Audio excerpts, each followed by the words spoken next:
called? Plates? Oh yeah, we got plates. Oh, that's right. He's one of the boys that can't walk. Go ahead and get a plate. Come on, get it. Oh, all right. Huh? You didn't get a plate? Yeah, you got a plate. Off a plate? What you mean off a plate? Somebody else gave you their hot dog?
What's going on, ladies and gentlemen? I just want to put out a disclaimer. There's some concerns or things that I want to address before we see the video.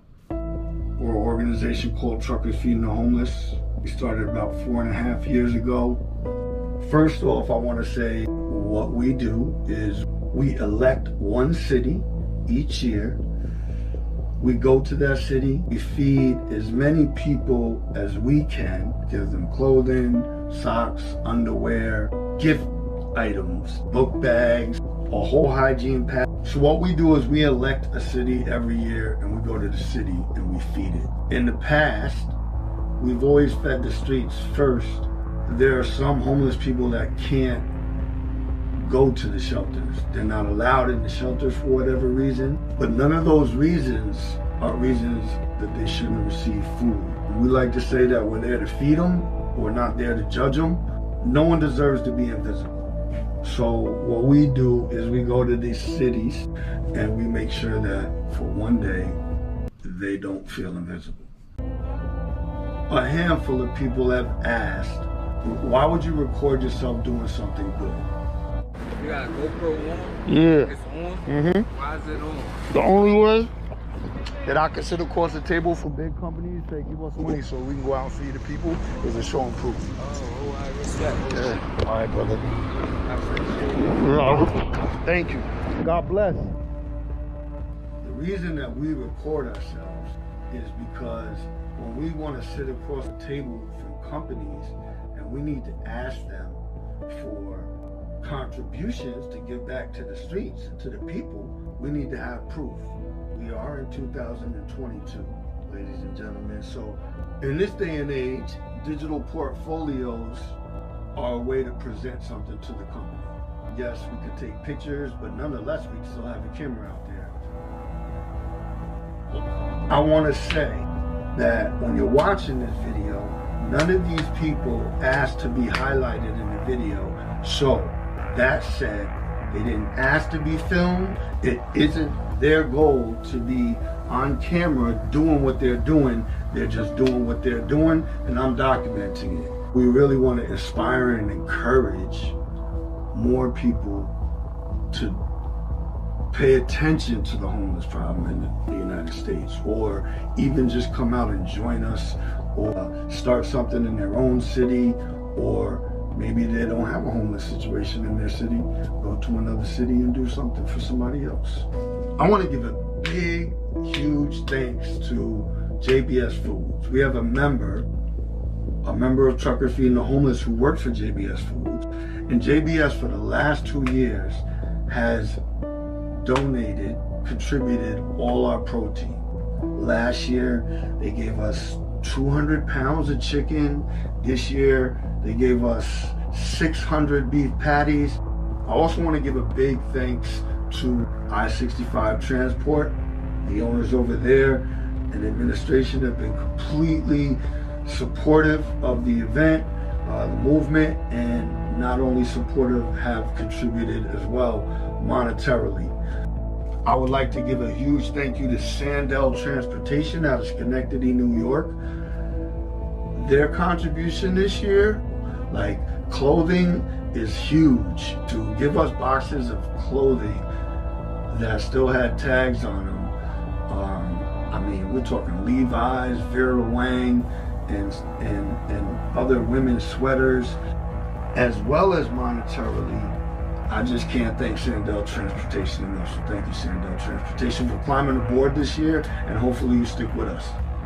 Also, I'd like to give a big shout out to Koala Installation here in New York. They have contributed for the last 2 years as well monetarily. Don't think I don't see you, Koala Installation, because I do. Huge, huge thank you to the team. I can't say how proud I am of that team for showing up, sticking to the commitment, the fundraising, just all the work that goes into it. I don't think many people understand there's a whole logistical side to this. Getting in touch with authorities, getting in touch with shelters, and there's so much. Arranging the trucks, looking for parking, getting people to and from airports. People are flying in, busing in, driving in their personal cars. People are bringing their trucks, getting a load down to the area. And then outside of that, after that, all the cooking, all the time, all the putting the bags together, all the collating of the items. There's a lot of work. 600 cups of the little 12 cups dressing. There's a lot of work that goes into it. So this team came this year and showed up so big, so big. Everybody was helping in all areas. I'm taken aback by the performance of them all, every last one of them. I couldn't have asked for a better group to do it with, and I'm sure they'll be there next year, and hopefully we'll have a bigger group. Just so people know, we have a GoFundMe. The GoFundMe we created because people were reaching out to us asking us how they could contribute. We were telling people, just show up. They were saying, we can't show up, we want to send you money. We weren't comfortable with taking money personally. GoFundMe is a third-party watchdog. Anybody who donates, their money is insured. It's completely transparent. You know who's running the GoFundMe, you know where they live. That's the purpose of the GoFundMe. We don't feel comfortable taking money personally. We created the GoFundMe because the people wanted to help us. Going forward, we've expanded. The GoFundMe is a huge part of doing what we do. So thank you. I appreciate everybody who supports the GoFundMe. This year, we're shooting for 10,000. We're hoping that the GoFundMe could also help with the 501c3 fees so that we can be a registered charity. Also in the past, what we usually did is we got an Airbnb. The Airbnb costs do not come from the GoFundMe. Those come from everybody's personal pocket. We all chip in. We acquire Airbnb. The GoFundMe does not pay for that. It does not pay for our room and our board. We would cook. We were cooking 600 meals in a regular sized kitchen.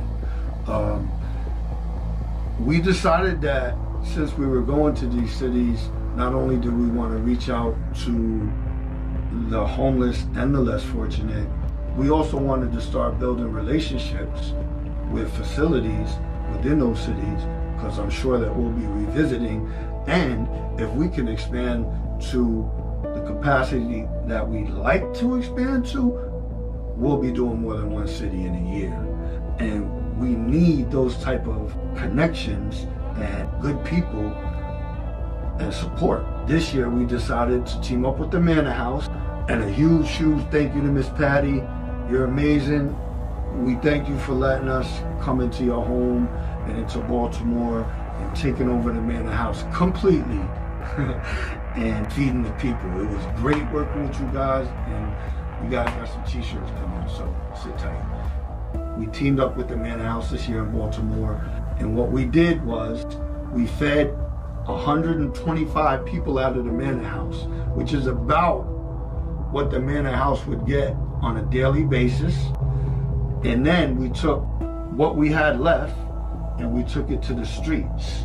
What you will see, and I just want to make a note of it, is we shut down the intersection where the Freddie Gray riots were. And if you know anything about it, that was an intense and heated moment in US history. We shut down that intersection. Police wanted us to move. We told them what we were doing, and they didn't make us move. And they actually sort of asked us if we were sure we really wanted to do that in that area. Nonetheless, Baltimore, shout out to Baltimore, we love you. We'll be back with truckers from all around the United States. And some of us now, we even have people that aren't truckers. If you're not a trucker, feel free to reach out. You can join us. When people ask us what we need, we tell them bodies. That's what I tell them. What do you need? We need bodies. So please reach out, whatever you can do. We love you. Truckers Feeding the Homeless. Stay tuned. Birmingham next year. Be cool, stay fresh. Put God first.